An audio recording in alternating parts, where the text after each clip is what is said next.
16. Why looking poor is important after 6th Yanwen 2026 Nian 07 29 2003.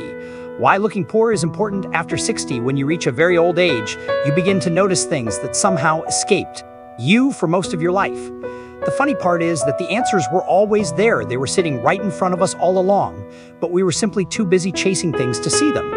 And one of the biggest lessons I have learned after many decades on this earth is that looking poor can sometimes be one of the wisest decisions a person makes after 60. Now, before anybody gets upset with me, I am not talking about living in hardship or denying yourself every comfort. I'm not telling you to throw away your possessions or walk around wearing old clothes with holes in them. What I mean is much simpler than that. I mean, reaching a point in life where you no longer feel the need to advertise your success to the world. When I was younger, I believed what many people believed. I thought people were paying attention to me. I thought they noticed my car, my clothes, my house, the things I owned, the places I went. I thought success had to be visible. If you had done well in life, surely other people needed to see it. Surely they had to recognize it. And I spent many years, like countless others, trying to build a picture that looked impressive from the outside. Perhaps some of you did the same. Maybe you worked hard to buy a larger house than your parents ever had. Maybe you saved for years to buy a particular car. Maybe you wanted your old friends, former colleagues, or neighbors to see that you had made something of yourself. There is no shame in admitting that many of us carried those feelings for decades. We remembered who had more than us when we were young. We remembered who seemed successful. We remembered the people who underestimated us. And somewhere inside ourselves, we wanted to prove something. But age has a strange way of removing illusions. One day you wake up and realize that the people you spent years trying to impress are not thinking about you at all. They are worrying about their own health, their own finances, their own children, their own regrets. Most people are simply trying to survive their own lives.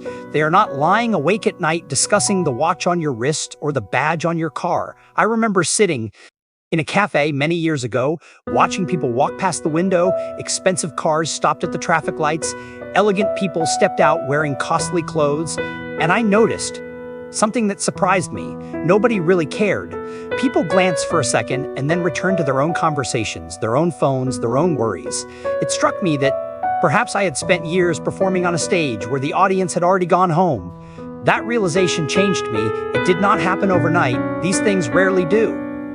But little by little, I stopped asking what other people might think and started asking myself a different question. Do I actually want this? Not what society says I should want. Not what advertisements tell me to buy, not what my old ambitions demand. What do I genuinely want at this stage of my life? And the answer surprised me. I wanted peace. I wanted time. I wanted mornings without stress. I wanted to sit quietly with a cup of tea and hear the birds outside. I wanted long conversations with people I loved. I wanted to travel without worrying about appearances. I wanted to wake up and feel free. The trouble with status is that it rarely comes alone. People think they are buying a car, but often they are buying maintenance bills, insurance payments, repairs, taxes, and endless worry. They think they are buying a large house, but they're also buying maintenance, cleaning, repairs, gardens that need attention, rooms they rarely enter, and responsibilities that never end. When we are young, we often trade time for money because we believe there will always be more time later. But when you become old, you understand that time was always the valuable currency. The larger the possessions become, the more they begin to own you. You spend your days maintaining things that were supposed to improve your life. I have known people who lived in beautiful houses, yet never sat down long enough to enjoy them. They spent weekends repairing, cleaning, organizing, worrying, paying bills, managing problems. They had impressive lives from the outside, but very little freedom inside them. I have also known men who lived in modest homes, drove ordinary cars, and seemed invisible to the world, yet they had something far more valuable.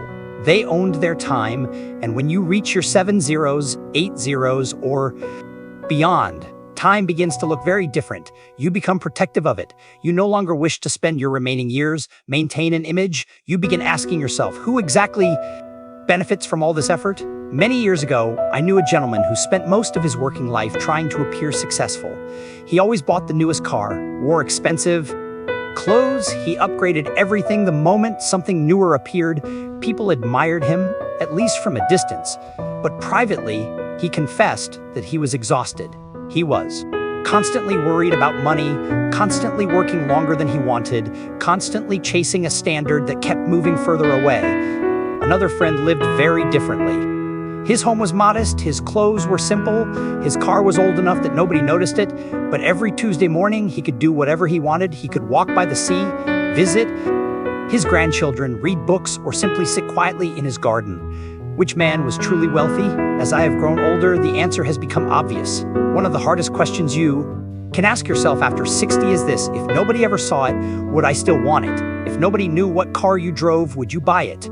If nobody entered your house, would you need all that space? If nobody noticed your watch, your clothes, your possessions, would they still matter to you? Those questions can make a person uncomfortable because they reveal how many of our decisions belong to other people. Some desires are not really ours at all. They belong to the younger version of ourselves, who was still competing, still proving something, still trying to earn approval. As I sit here today, many years older than I ever expected to become, I can tell you that approval is one of the heaviest burdens a person carries. You spend years chasing it, then discover that it was never worth very much in the first place. The moment you stop needing other people to confirm your value, something inside you becomes lighter. You walk differently, you breathe differently, you sleep better, and perhaps that is why so many older people gradually disappear into simpler lives. It is not because they have given up. It is because they have finally understood what matters. Because once you understand what matters, you begin to see luxury in places you never noticed. When I was young, I believed luxury meant something visible. I thought it was the expensive car parked outside the restaurant, the large house at the end of the street, the watch that caught people's attention, or the clothes that made someone appear important. But after many years, after losses and disappointments, after watching friends grow old, and watching some of them leave this world far sooner than expected, I discovered that real luxury is often invisible. The ability to wake up without anxiety is luxury. The ability to spend an afternoon doing absolutely nothing is luxury. Being able to say no without feeling guilty is luxury. Walking into a room without needing anyone's approval is luxury. And perhaps the greatest luxury of all is becoming comfortable with who you are when nobody is watching. I remember a period of my life when I owned something that many people would have admired. It was a beautiful automobile, the kind of machine that turns heads and attracts attention. For years, I had dreamed about owning it. I worked hard for it, saved for it, imagined the feeling of finally sitting behind the wheel.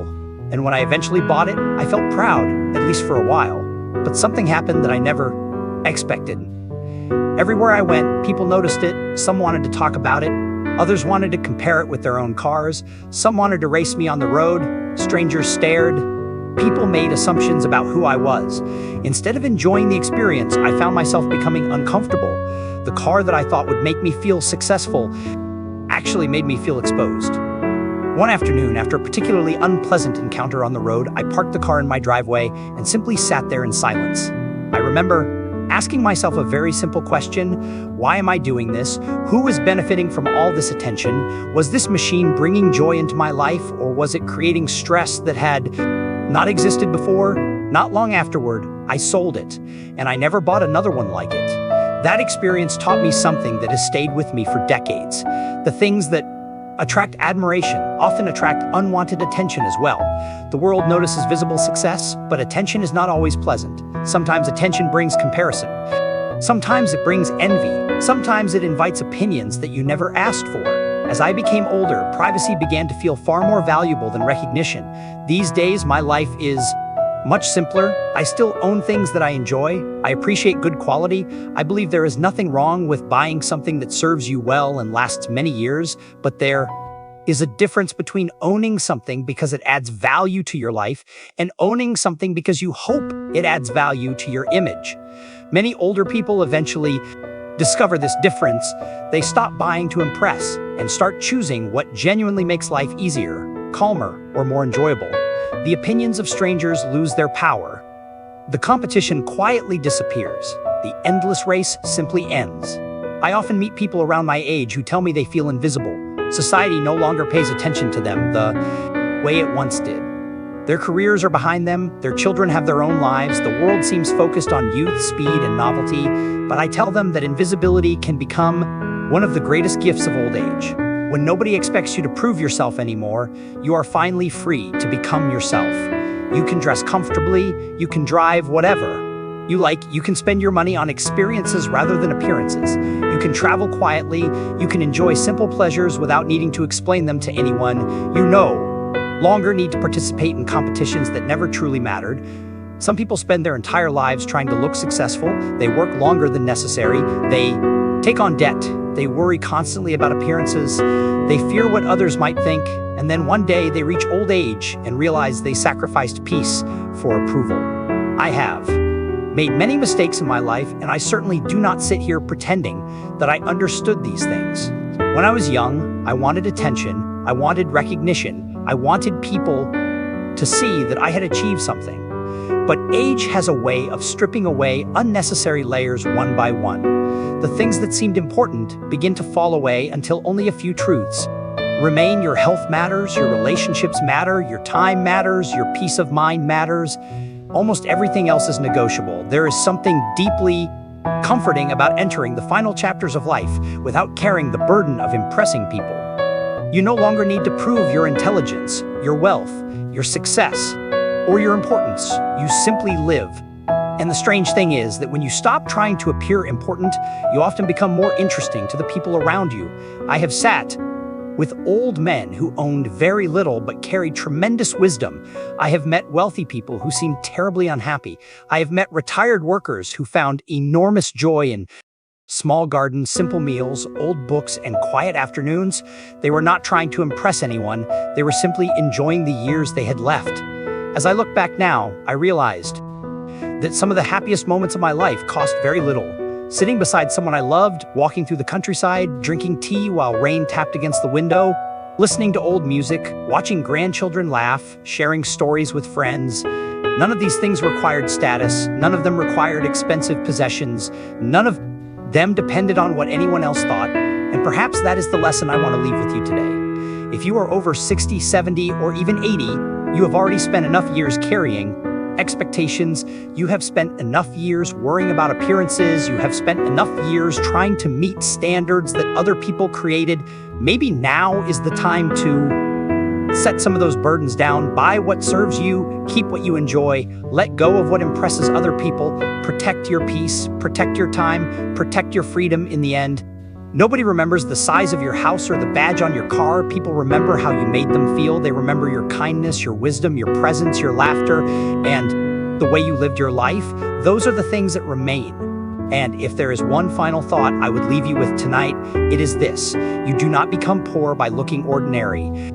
You become rich when you no longer need to look important. At my age, I would much rather walk quietly through the world with peace in my heart than carry the weight of impressing people who are busy living their own lives. The older I become, the more grateful I am for simple days, honest conversations, and the freedom to live on my own terms. Thank you for spending these moments with me today.